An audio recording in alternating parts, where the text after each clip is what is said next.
Leaving a place you loved is never too easy, and Villa de Leyva was no exception. I guess it's something that I'll have to deal with quite often here in Colombia. My next destination is Monguí, 120 kilometers north of Villa de Leyva, an easy reach, even with public transport. Good morning friends, and welcome back to yet another video. It's always nice to see your faces around. In today's videos I'll take you with me exploring other areas of the department of Boyacá. This department is seriously beautiful. There are hidden gems all around the place, and in this very moment we are in one of them. This is Monguí, one of Colombia's heritage towns. So let's have a look around.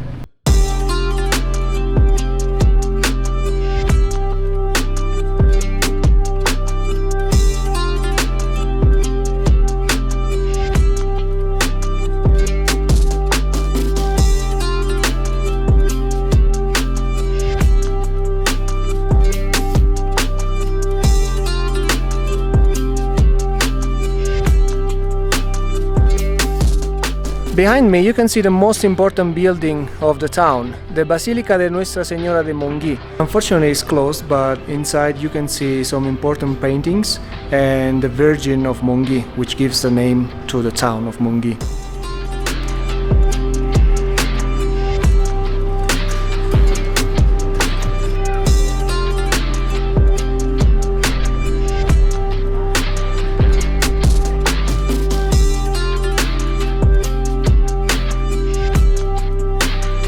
Probably the most famous attraction here in the town is this bridge, El Puente de Calicanto. It was built by the indigenous people with the supervision of the Spanish to cross the river and carry the stones used to build the basilica in the main square.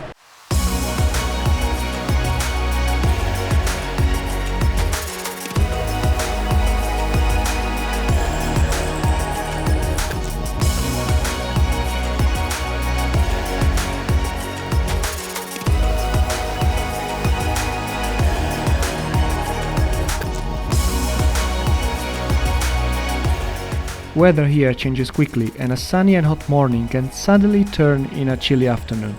That's why many locals wear ruanas, the traditional garment of Boyacá. As you can see here, as per the basilica, the construction of this bridge took well over 100 years.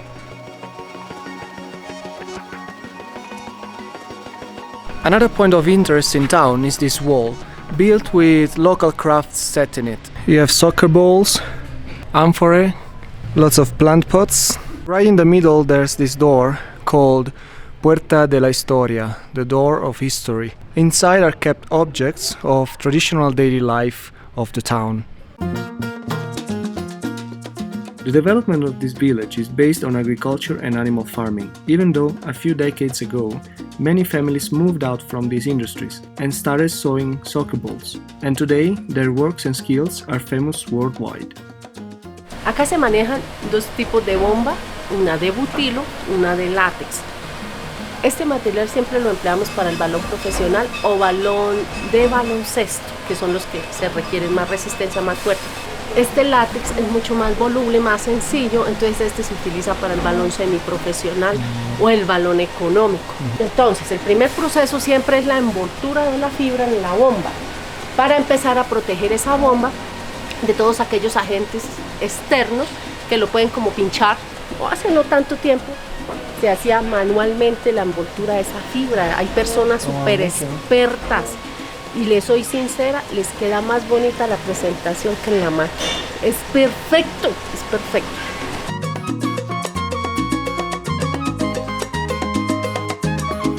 Ella está realizando acá un proceso enmasillado, logrémoslo aprovechar. Este se hace para balón profesional.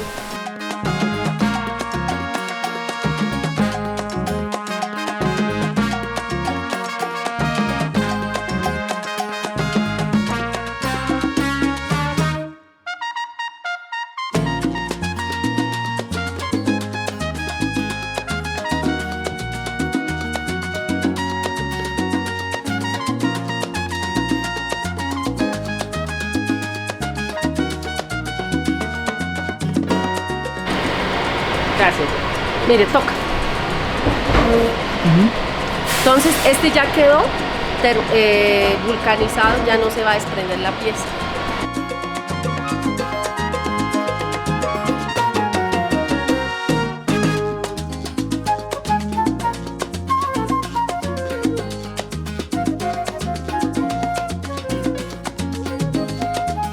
If you are in town, I suggest you go for a 30 minutes hike and reach the top of the Peña de Oti.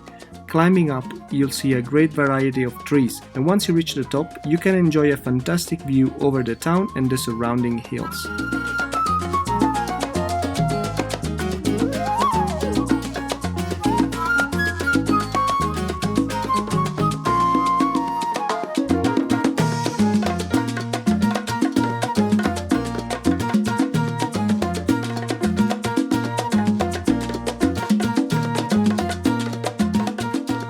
Now let's leave Monguí and let's get to Duitama. There's something there waiting for me, something that I've never done in my life. I'm a bit scared, but at the same time, I can't wait. Let's go. I'm staying in Duitama in these days, and one of the best things you can do around here is visiting the Pueblito Boyacense. It's a replica built in the 90s of the most iconic places around Boyacá.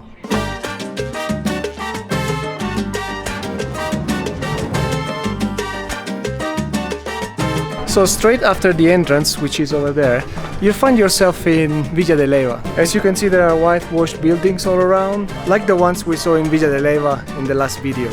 Actually, if you want to check it out, I'll leave you the link up here.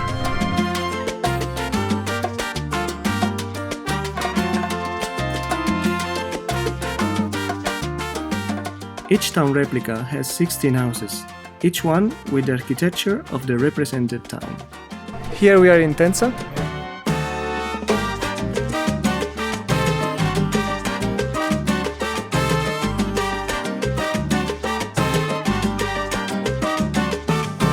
This is Cocuy.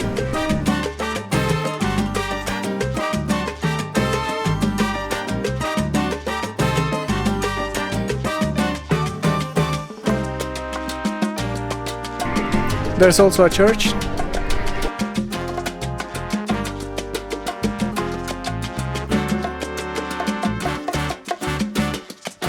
That's Monguí.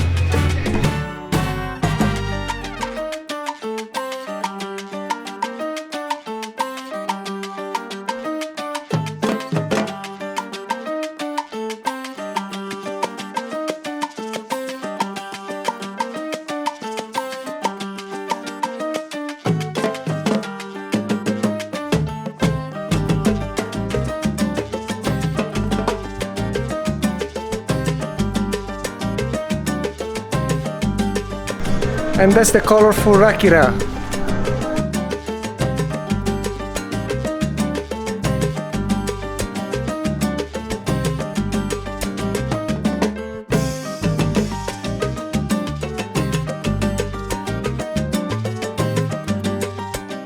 And of course it's all packed with little restaurants, hostels, because yes, you can spend the night here.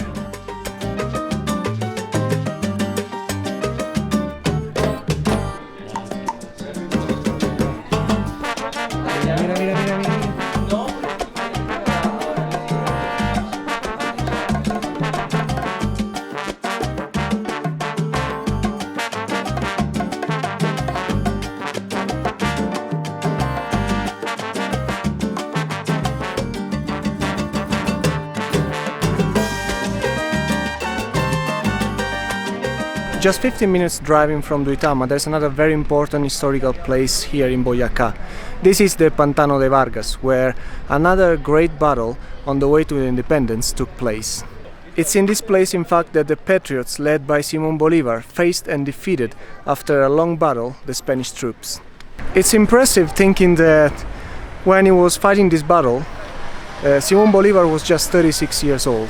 And that's why to reach the monument you have to climb 36 steps.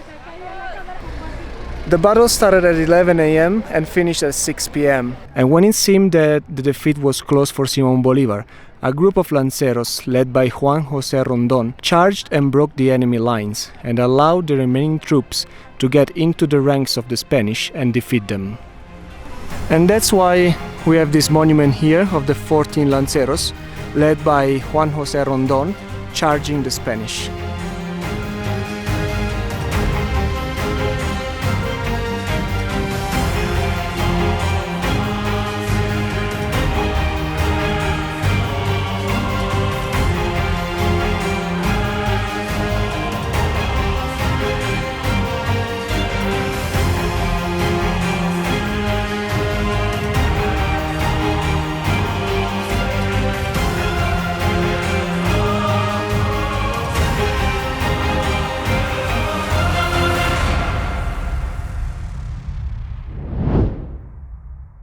No lo atendieron al instante, sino hasta el día siguiente a respaldo de los cerros. Dice la historia que en el momento de atenderlo le amputaban su brazo con una sierra o serrucho para que no le cayera gangrena.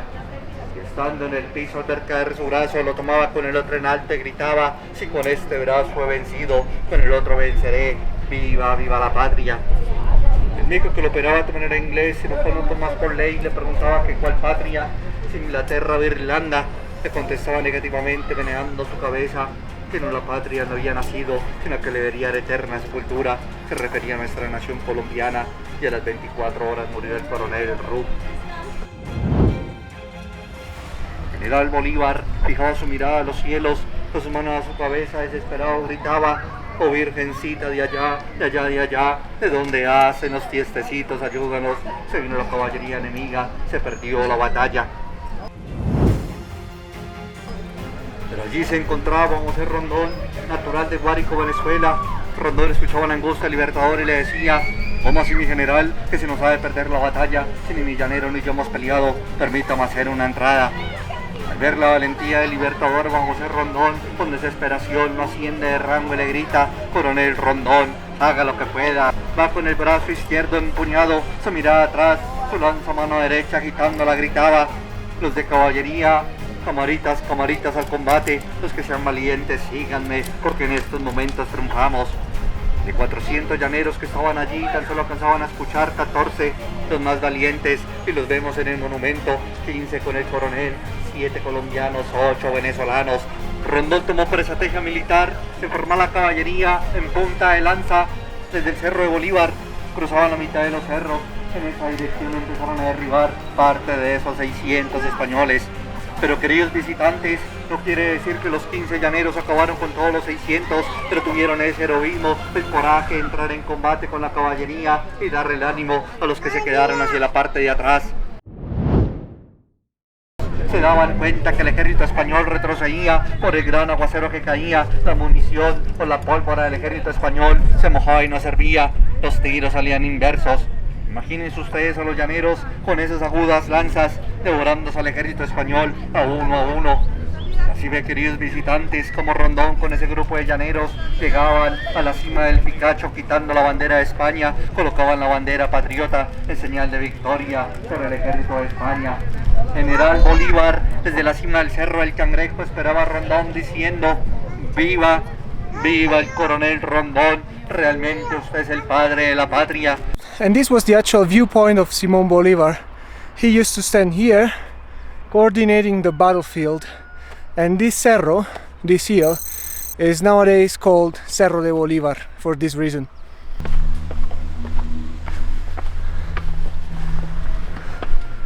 On the way back from the Pantano de Vargas, you may want to stop here in this place called Puente de la Balsa and try one of the best arepas in Boyacá.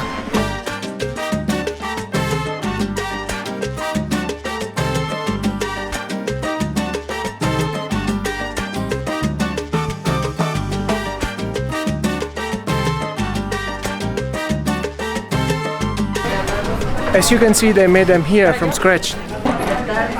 Cola y pola.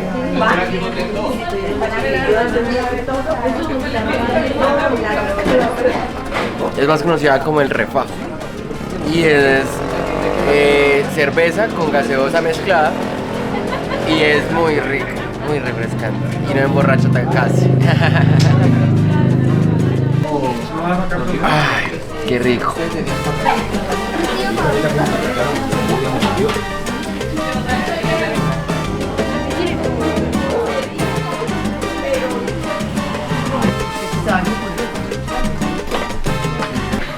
Y va a ser amigo tuyo, pero por la camiseta no puedo.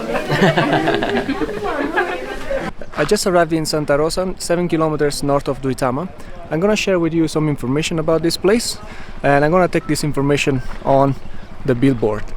Obviously, Department of Boyacá, 13,000 inhabitants, almost 3,000 meters the elevation, and 15 degrees the average temperature here. I'm not gonna tell you right now what I'm doing here. I'm gonna save it for later. Let's just say that I'm heading over there, on the top of the hill. Let's go. Santa Rosa de Viterbo was founded in 1635. It was an area populated by different indigenous groups, none of which survived the arrival of the Spanish. It was the birthplace of two former Colombian presidents, Rafael Reyes Prieto and Clímaco Calderón Reyes. The square resembles a butterfly, and an important police academy dominates the slopes of a nearby hill.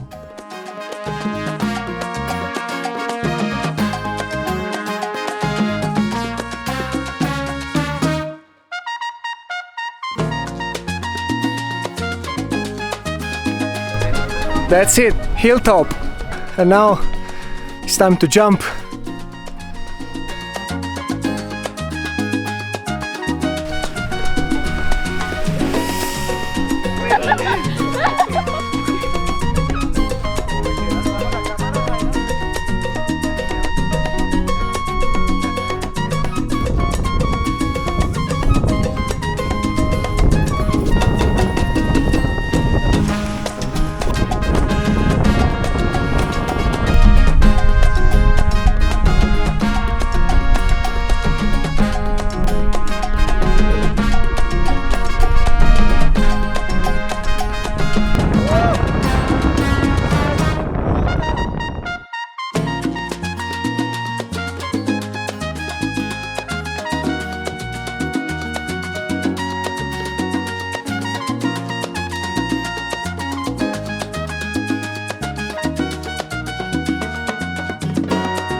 ¿Qué es lo que has vivido, la experiencia que? Más bonito de mi vida. Ay, señor, muchas gracias. Ahora sí, Muchísimas gracias.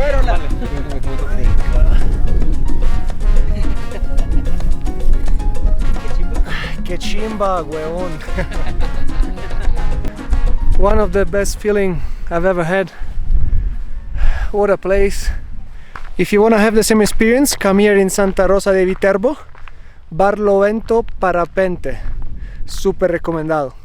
Quiero invitarlos a Barlovento Parapente, ubicado en Santa Rosa de Viterbo, en Boyacá, con uno de los mejores paisajes de Boyacá. Los invitamos a volar en parapente, tenemos también hospedaje, glamping, para que vengan a pasar un día maravilloso e inolvidable. Gracias. Gracias, Marta. Gracias, gracias a ti. And after this amazing experience, it's time for us to leave the department of Boyacá and head to another department, Santander. I'm not gonna tell you where exactly I'm gonna be in Santander just yet, but of course I hope to see you there. Meanwhile, keep living.